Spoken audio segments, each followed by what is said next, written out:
यानंतर एक breaking news आपल्यापर्यंत येते ती बघूया।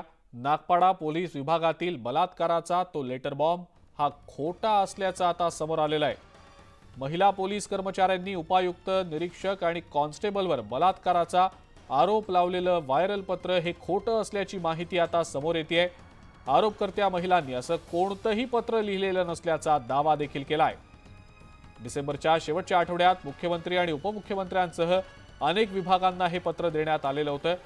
गृह विभागाकडनं याची चौकशी झाली असता हे पत्र खोटं असल्याची त्या महिला पोलीस कर्मचाऱ्यांनीच माहिती दिलेली आहे। खोटं पत्र कोणी व्हायरल केलं याची आता मुंबई पोलिसांकडून चौकशी सुरू आहे। अधिक माहिती या संदर्भातली आपण जाणून घेणार आहोत। तुषार रुपनवर आपला प्रतिनिधी आपल्या सोबत आहे सध्या। तुषार, नागपाडा पोलीस विभागातला बलात्काराचा तो लेटर बॉम्ब हा खोटा असल्याचा आता चौकशीनंतर निष्पन्न झालेला आहे। तुषार, काय नेमकी याबद्दलची माहिती?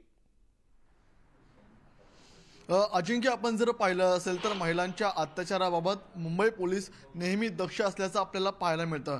मात्र या मुंबई पोलीस दलामध्ये एक खळबळ उडवून देणारं पत्र बाहेर आलं।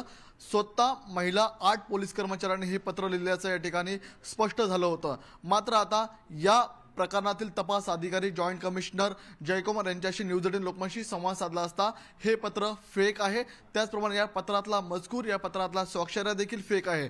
हे पत्र नेमकं कुणी व्हायरल केलं ह्याचा शोध मुंबई पोलीस घेत आहे। डिसेंबरच्या शेवटच्या आठवड्यामध्ये जेव्हा हे पत्र बाहेर आलं तेव्हा मुंबई पोलीस दलामध्ये खळबळून या ठिकाणी ह्या पत्रामुळे नेमका हा प्रकार कोणी केला, नेमके अत्याचार कोणी केले या संदर्भातली स्वतः गृहमंत्रालयाने चौकशी केली।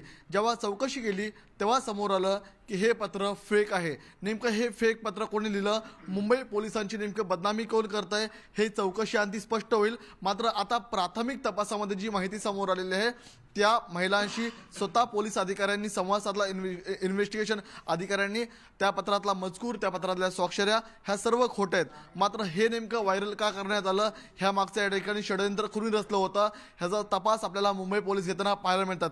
मुंबई पोलिसांच्या इतिहासामध्ये असं पत्र या ठिकाणी अनेक वेळा लिहिलं गेलं होतं, मात्र अत्याचारासंदर्भातलं हे पहिल्यांदाच पत्र बाहेर आलेलं आहे। त्यामुळे कोणी सूडबुद्धीने हे काम करतंय का किंवा पोलीस दला व्यतिरिक्त याची कोणी सगळी ऑपरेटिंग सिस्टीम आहे का याचा देखील तपास इन्व्हेस्टिगेशन ऑफिसर करताना पाहायला मिळतात। बरं अजिंक्य, तुषार, धन्यवाद।